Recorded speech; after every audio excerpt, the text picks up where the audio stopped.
Middle Mile Awards announced by the NTIA, Capital Projects Fund Awards to Montana and North Dakota totaling $188 million, and awards issued from the Tribal Broadband Connectivity Program. Those stories and more on This Week in the Broadband Universe. Hello everyone and welcome, I'm Craig Corbin. NTIA Middle Mile Awards were announced today, and Zayo, far and away the biggest winner at $93 million for 3 projects in 8 states. $42.5 million to the Kansas Department of Commerce. Hawaiian Telecom was awarded more than $37 million. All projects using fiber as the primary infrastructure technology. Other winners, Dakota Carrier Network of North Dakota, $19.7 million. The Missouri Network Alliance, also known as Bluebird Network, with $41 million for 2 projects. Dovetail Communications, doing business as Sync Global Telecom in Georgia, $12.2 million. Funding announced today just about taps out the NTIA's middle mile budget of $1 billion. Altogether, the agency receiving more than 260 applications requesting nearly $7.5 billion. Capital Projects Fund Awards announced this week totaling upwards of $188 million, with the Treasury Department approving $120 million for broadband infrastructure projects in Montana. North Dakota set to receive $68 million for multipurpose community facility projects. Treasury began doling out state awards in June of last year, with nearly $7 billion allocated for broadband, digital technology, and multipurpose community center projects in 44 states. 4 South Georgia counties are set to receive upwards of $15 million in preliminary awards for broadband internet expansion.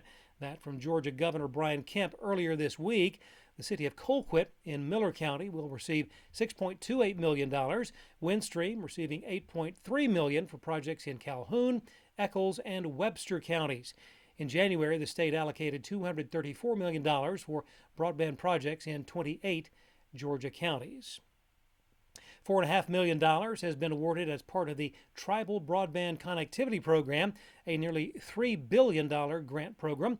9 tribes will receive grants, including $500,000 to the Eastern Band of the Cherokee for initial phases of a broadband infrastructure deployment project, including land, rights-of-way, and appraisals and project inspection fees.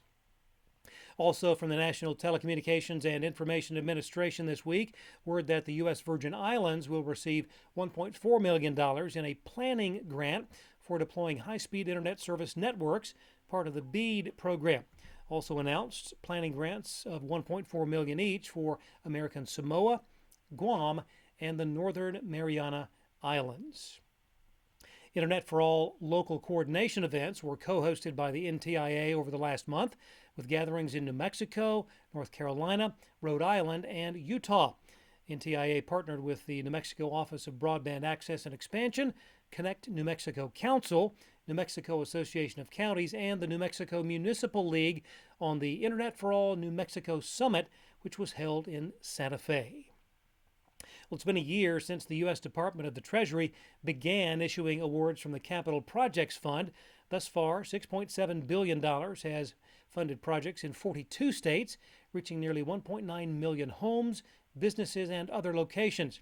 The very first awards, last June, went to Louisiana, New Hampshire, Virginia, and West Virginia. Initial funding allocations from the $42.5 billion Broadband Equity, Access, and Deployment Program just days away, and they will be based on the latest version of the FCC National Broadband Fabric, which was released late last month. Telecom analyst Mike Conlow has updated his projections on who will get what. Roughly half of the states would see an increase from previous estimates, and they range from $108 million for Delaware to $3.5 billion for Texas. Finally, artificial intelligence has been used to create one final Beatles record. That's right, by extracting John Lennon's voice from an old demo session. According to the BBC, it's likely to be an unfinished 1978 love song by Lennon called Now and Then. The very same AI technology enabled Paul McCartney to perform a virtual duet with Lennon at last year's Glastonbury Festival. That's all for this week in the Broadband Universe. Thanks for joining us. We'll see you next time.